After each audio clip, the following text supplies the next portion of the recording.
Just 5 మినిట్స్లో అయితే ఈ కర్రీ ప్రిపేర్ చేసుకోవచ్చు. చాలా టేస్టీగా యమ్మీగా అయితే ఉంటుంది. సో చూడండి. హాయ్ హలో అందరికీ గుడ్ మార్నింగ్. వెల్కమ్ టు ముంబైలో మిడిల్ క్లాస్ పిల్ల. అందరూ బాగున్నారా? నేనైతే బాగున్నాను. సో ఈరోజు ఎర్లీ మార్నింగ్ వీడియో అయితే స్టార్ట్ చేసినాను. సో నేను కూడా ఎర్లీ మార్నింగే లేచాను అనమాట. సో 4 o'clockకి లేచి, సో ఎందుకు లేచాను ఈరోజు త్వరగా, ఎందుకు అంత వర్క్ కంప్లీట్ చేశాను ఈ వీడియోలో అయితే చెప్తాను అనమాట. సో 4 o'clockకి లేచి మొత్తం హోమ్ అంతా క్లీన్ చేశాను. అంటే బట్టలు, వాసనలు, కిచెన్ క్లీనింగ్, ఫ్లోరింగ్ క్లీన్ చేశాను. ఇంకా పిల్లలకి ఒక బెడ్ పైన అలా సోఫా పైన వేసి అలా క్లీన్ అయితే చేసుకున్నాను. ఈరోజు మా వారు ఇంట్లో లేరనమాట. సో 2 days కోసం తను వర్క్ పనిలో కొంచెం బయటికి అయితే వెళ్ళారు. సో కాబట్టి ఇంకా నేనే ఫటాఫట్ ఒకదాన్ని చేసుకోవాలని అలా, లేకపోతే తను ఉంటే కొంచెం హెల్ప్ చేసేవారు. సో అదనమాట.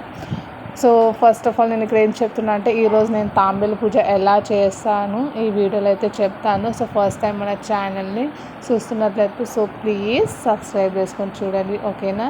సో లైక్ కూడా ఇవ్వండి. అలా చేస్తే ఈ వీడియో ఇంకా కొందరికి రికమెండేషన్లు అయితే వెళ్తుంది అనమాట. సో పొద్దుగా నేను ఒక 2-3 ఫోక్ సాంగ్స్ అయితే పెట్టాను అనమాట. సో నాకు ఫోక్ సాంగ్స్ అంటే చాలా ఇష్టము. సో అప్పుడప్పుడు అలా పెడుతూ ఉంటాను. యాక్చువల్లీ నేను ఫస్ట్ అయితే నేను చాలా అంటే హిందీ సాంగ్సే వినేదాన్ని. సో మస్తు అంటే స్టేటస్ అలా హిందీలోనే పెట్టేదాన్ని. సో మన తెలుగు వాళ్ళ చూస్తే ఏమంటుంది, ఏంటి మొత్తం హిందీ పెడతావు, హిందీ ఎవరికి అర్థమవుతుంది అట్లా అనేవారు అనమాట. కానీ ఏంటో ఏమో నాకు అప్పుడు అలానే హిందీ స్టేటసే పెట్టేదాన్ని, హిందీ సాంగ్స్ వినేదాన్ని.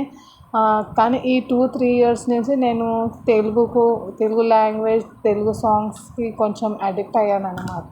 సో నేను చెప్పాను కదా తాంబేలు పూజ ఎలా చేస్తానంటే, సో ఈ ఇత్తడిది అంటారు, ఏమంటారు నాకైతే ఖచ్చితంగా తెలియదు. మేమైతే పిత్తలు అంటాం మరాఠీలో.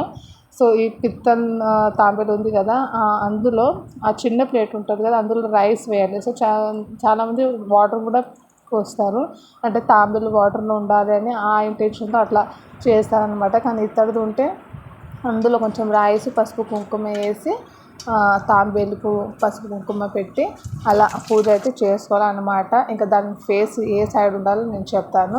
ఇంకా అట్లనే క్రిస్టల్ తాంబేలు ఉంటుంది కదా, అందులో అది వాటర్ పోసి పెట్టాలన్నమాట. కుంకుమ పసుపు వేసి వాటర్ వేసి కొంచెం పువ్వులు పెట్టి అలా పూజ అయితే చేసుకోవాలి.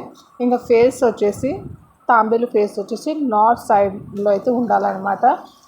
సో నార్త్ సైడ్లో అలా పెట్టి పూజ చేస్తే చాలా బాగుంటుంది. సో పాజిటివ్ ఎనర్జీ అయితే ఉంటుందన్నమాట. సో చేసి చూడండి. సో నిజంగా చాలా బాగుంటుంది. ఇంకా ఇక్కడ నేను సోయాబీన్ కర్రీ అయితే చేస్తున్నాను అనమాట. సో చాలా రోజులకి వెళ్ళి మమ్మీ సోయాబీన్ కర్రీ చేయమ్మా అని చెప్పేది నాకు. సో చేస్తానని ఈరోజు అయితే చేస్తున్నాను అనమాట. సో యాక్చువల్లీ ఏంటంటే ఇంకా బాబు కర్రీస్ అట్లాంటివి ఇంకా హ్యాబిట్ అయితే లేదన్నమాట. సో కాబట్టి ఇంకా కొంచెం అలా చేయలేదు. సో ఇప్పుడు ఈరోజు అలా చేసి ఇద్దామని చేశాను అనమాట. సో చాలా తొందరగా అయితే ప్రిపేర్ అవుతుంది. సో చూశారు కదా, నేను అక్కడ వచ్చేసి జీలకర్ర, కరివేపాకు, ఇంకా ఉల్లిగడ్డ, టమాటో అలా వేసి ఇంకా సోయాబీన్లో ఉప్పు, కారం, పసుపు, ధనియాల పొడి, అల్లం వెల్లుల్లి, కొత్తిమీర అట్లా వేసి చేశాను అనమాట. సో చాలా తొందరగా అయితే అవుతుంది. నేను ఇక్కడ వాయిస్ ఓవర్ ఇస్తుంటే మా బాబు పక్కలకి వెళ్ళి, మమ్మీ నీ వాయిస్ ఓవర్ ఇవ్వడం అయిందా అంటే, ఎందుకు రీజన్ చెప్పిన ఫ్రెండ్స్, నా వాయిస్ ఓవర్ ఇవ్వగానే వాడు ఎప్పుడు నేను టీవీ చాలు చేస్తాను, నేను ఎప్పుడు చూస్తానని ఆ ఇంటెన్షన్తో నా పక్కలో అయితే కూర్చున్నాను అనమాట. సో అసలు 2-3 times అయింది నిజంగా చెప్తున్నా ఫ్రెండ్స్. సో వాయిస్ ఓవర్ ఇద్దామంటే అస్సలు కుదరడం లేదు. సో సైలెంట్గా ఉండాలి వాయిస్ ఓవర్ చేయాలంటే. మళ్ళీ ఏదైనా సౌండ్, ఏదైనా మ్యూజిక్, రోడ్ సైడ్ ఉంది ఏదైనా మ్యూజిక్ యాడ్ అయితే మళ్ళీ కాపరేట్ వస్తుంది కదా. సో యాక్చువల్లీ ఇక్కడ ఆఫ్టర్నూన్లో ఇట్లా ఇప్పుడు 3 o'clock అవుతుంది. సో ఈ టైంలో కొంచెం సైలెంట్గా ఉంటుంది, అందరు పడుకుంటారు కదా ఫ్రెండ్స్. సో కొంచెం సైలెంట్గా ఉంటుంది. కానీ మా వాడు వచ్చేసి మమ్మీ అయిందా అని ఒకటే నా పానం తింటున్నాడు అదనమాట. సారీ. సో ఈరోజు ఏమైందో ఏమో, ఇక పిండి అయితే సరిగా విసుకలేదన్నమాట. సో ఏంటంటే కొంచెం వాటర్ అయితే ఎక్కువైంది. సో పిండి వచ్చేసి పత్తులు అయిందనమాట.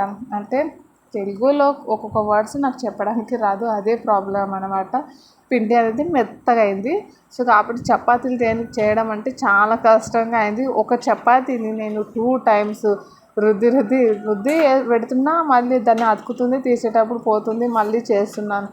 ఒక చపాతీని 2 టైమ్స్ చేసి అలా చేశాను. నిజంగా ఈ చపాతీ చేయడం ఎప్పుడైపోతుందో అని ఎదురు చూస్తున్నాను ఫ్రెండ్స్. సో ఎట్లెట్లనో చేశాను అన్నమాట. సో చాలా కోపం వచ్చింది. సో మీకు కూడా ఎప్పుడైనా ఇట్లా జరిగిందా ఫ్రెండ్స్? సో అట్లా జరిగితే కామెంట్ అయితే చేయండి. ఒక్కొక్కసారి బై మిస్టేక్గా కొంచెం వాటర్ ఎక్కువ అయితే అట్లనే అవుతుంది ఫ్రెండ్స్, అదన్నమాట. ఇంకా ఈరోజు బ్రేక్ఫాస్ట్ ఇంకా ఎమ్ఎమ్ఈ సోయాబీన్ ఇంకా చపాతీతో అన్నమాట. సో ఇంకా ముగ్గురమే ఉంటాము, ముగ్గురికి ఒక 8 చపాతీస్ అట్లా చేశాను. సో ఆఫ్టర్నూన్లో కూడా ఇంకా అవే అయిపోతుంది అన్నమాట. ఇంకా రైస్ చేసేది అవసరం లేదు, నైట్ది కొంచెం రైస్ ఉంది, అందులోనే అడ్జస్ట్ అవుతాం. సో జేమ్స్ ఇంట్లో లేకుంటే ఏది ఉంటే అది అడ్జస్ట్ అవుతాం కదా ఫ్రెండ్స్. ఆగు కార్తీక్, చేస్తున్న వాయిస్ ఓవర్ ఎందుకు డిస్టర్బ్ చేస్తున్నాం? సో బ్రేక్ఫాస్ట్ చేయడానికి అయితే ఇక్కడ కూర్చున్నాను. ఇప్పుడు టైం వచ్చేసి 10:30 అయితే అవుతుంది. ఇంకా పాప అయితే ఫ్రెష్ అవుతుంది అన్నమాట. ఇంకా బాబు బ్రేక్ఫాస్ట్ చేయకుండానే అలానే నిద్రపోయాడు. ఇంకా మళ్ళీ డిస్టర్బ్ ఎందుకు చేయాలని వానికి లేపలేదన్నమాట. ఇంకా మార్నింగ్ అంటే వాడు లేవగానే ఇక ఫ్రెష్ అయిన తర్వాత టీ బిస్కెట్ అయితే ఇచ్చాను. తర్వాత వాడు ఒక 30 మినిట్స్ అట్లా సైక్లింగ్ చేశాను అన్నమాట. సో ఆ సైకిల్ ఇంకా టీవీ కోసమే వాడు లేస్తాడు, అదనమాట. సో ఈ వీడియో మీకు నచ్చితే సో ప్లీజ్ లైక్ ఇవ్వండి. కొత్తగా ఎవరైనా చూస్తున్నట్లయితే సో సబ్స్క్రైబ్ చేసుకోండి. సో చాలా బాగా అయితే ఎమ్మీగా టేస్టీగా అయింది. సో మీకు కూడా తొందరగా చేసుకోవాలన్నప్పుడు సో ఈ కర్రీని అయితే ట్రై చేయండి. సో నిజంగా మంచిగా అయింది. సో వాటర్ అయితే పోయకూడదు అన్నమాట. సో డ్రైగా చేయాలి, ఓకేనా? బాయ్.